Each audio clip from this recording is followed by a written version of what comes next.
नमस्कार मंडळी, श्रद्धाज रेसिपीमध्ये तुम्हा सर्वांचं खूप खूप स्वागत। आज मी बनवणार आहे तोंडी लावायला झणझणीत आणि चटकदार अशी मिरची। तर त्यासाठी इथं पहिल्यांदा मी शेंगदाणे भाजून घेतलेले आहेत अर्धी वाटी। चांगले खरपूस होईपर्यंत शेंगदाणे भाजून घ्यायचे आहेत। त्यानंतर घेतलेला आहे मी कारळ सुद्धा असं तडतड उडेपर्यंत भाजून घ्यायचं आहे आणि ते थंड करायला ठेवायचं। तोपर्यंत आहे ना, या मिरच्या घेतलेल्या आहेत मी, जास्त तिखट मिरच्या नाही घ्यायच्या।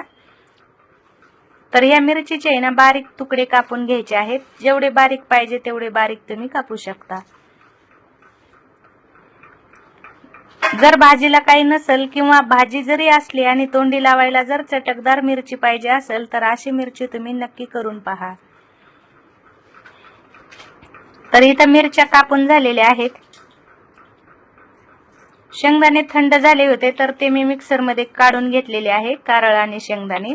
तर आता ठेवला आहे तवा गरम करायला आणि त्यामध्ये हे मिरच्याचे तुकडे टाकायचे आहेत। वरतून थोडंसं तेल टाकायचं आहे आणि चांगले मिरचीचे तुकडे भाजून घ्यायचे आहेत। व्हिडिओ आवडला तर व्हिडिओला लाईक करा, शेअर करा आणि चॅनलला सबस्क्राइब नसेल केलं तर नक्की सबस्क्राइब करा। असं थोडंसं तेल टाकून मिरची चांगली भाजून घ्यायची आहे। त्यानंतर मी टाकलेला आहे अर्धा चमचा मीठ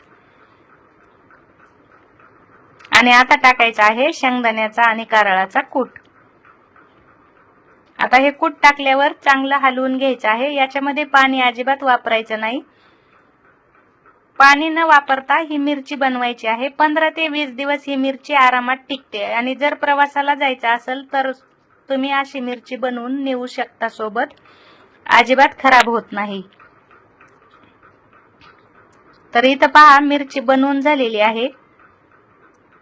परत भेटू पुढच्या व्हिडिओमध्ये, तोपर्यंत बाय बाय।